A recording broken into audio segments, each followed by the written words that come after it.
ನರೇಂದ್ರ ಮೋದಿಯವರ ಕ್ಯಾಬಿನೆಟ್ದಲ್ಲೇ ಅವರಿಗೆ ಸೆಕ್ರೆಟರಿ ಆಗಿದ್ದಂಥವ್ರು, ಅವ್ರಿಗೆ ಸಲಹೆ ಸೂಚನೆ ಕೊಡುವಂಥವ್ರು. ಒಂದು ಕಾಲಕ್ಕೆ ಇವರು ಏನಪ್ಪ ಅಂತಂದ್ರೆ ಮುಲಾಯಂ ಸಿಂಗ್ ಯಾದವ್ ಅಂದ್ರೆ ಅಖಿಲೇಶ್ ಯಾದವ್ರ ಅಪ್ಪ, ಅವ್ರ ಸರ್ಕಾರದಲ್ಲೇ ಗುಂಡು ಹಾಕಿದಂಥ ಕರ್ ಸೇವಕರ ಮೇಲೆ ಅಥವಾ ಕಾರ್ ಸೇವಕರಂತಾರೆ, ಕರ್ ಸೇವಕರ ಮೇಲೆ ಗುಂಡು ಹಾಕಿದಾಗ ಅದು ಡೈರೆಕ್ಷನ್ ಮಾಡಿದ್ರು ಇವರು ಒಬ್ಬರು ಇದ್ದರು ಅಂತೇಳಿ. ಅವ್ರು ಇವತ್ತಲ್ಲಿ ಡಕಾಯಿತಿ ನಡೆದಲ್ಲಿ ಡಕಾಯಿತಿ ಲೂಟಿ ಇಂಥ ಶಬ್ದ ಬಳಸ್ತಾ ಇದ್ದಾರೆ. ಅಂದ್ರೆ ನಡೆದಿದ್ದಂಥ ಗ್ಯಾರಂಟಿ, ಬಂಗಾರಲ್ಲಿದ್ದು ಹೋಗಿದ್ದು ಗ್ಯಾರಂಟಿ, ಬೆಳ್ಳಿ ಹೋಗಿದ್ದು ಗ್ಯಾರಂಟಿ, ಮತ್ತೇನು ಹೋಗಿದ್ದು ಗೊತ್ತಿಲ್ಲ. ಇದನ್ನೆಲ್ಲ ಲೆಕ್ಕ ಬಂದಿರೋದು ಬೇಕು. ಎಷ್ಟು ಬಂತು, ಎಷ್ಟು ಹೋಯ್ತು, ಯಾಕಿಲ್ಲ, ಇಲ್ಲಿವ್ರಿಗೆ ಯಾಕೆ ಸಿಗ್ತಾ ಇಲ್ಲ ಅನ್ನೋದು ಇವತ್ತಲ್ಲಿ ಆರೋಪ ಮಾಡುವಂಥ ಎಲ್ಲರೂ ಪ್ರಶ್ನೆ ಆಗ್ಯಾವ.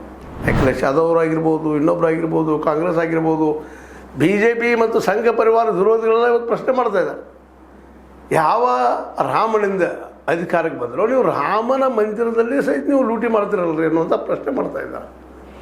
ಜೊತೆಗೆ ನರೇಂದ್ರ ಮೋದಿಯವರ ಖಾಸ್ ವ್ಯಕ್ತಿ ನೃಪೇಂದ್ರ ಮಿಶ್ರಾ ಅವರು ಆರೋಪ ಮಾಡ್ತಾ ಇದ್ದಾರೆ. ಅದಕ್ಕೆ ಒಬ್ಬ CEO ನೇಮಿಸ್ಬೇಕಂತ ಹೇಳ್ತಾ ಇದ್ದಾರೆ.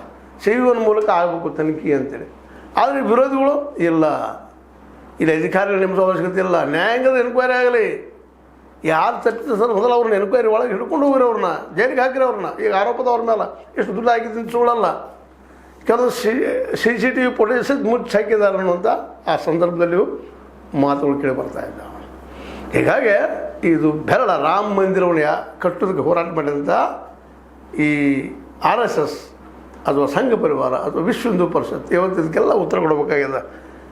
ಅದಕ್ಕೆ ಕೆಲವೊಬ್ರು ಏನೋ ಅದು ಮಾಡ್ತಾರೆ, ಇಲ್ಲಂತಲ್ಲ. ನಾವು ಕಟ್ಟಿದ್ದೀವಿ, ನಮ್ಮ ಪ್ರಯತ್ನ ರಾಮ ಮಂದಿರ ಆಗ್ಯದ. ನಾವು ನಿಶ್ಚಿತನ RSS ಮತ್ತು ಸಂಘ ಪರಿವಾರದವರು ಹೋರಾಟ ಮಾಡೋದು ರಾಮ ಮಂದಿರ ನಿರ್ಮಾಣ ಆಗ್ತಾ ಇರಲಿಲ್ಲ.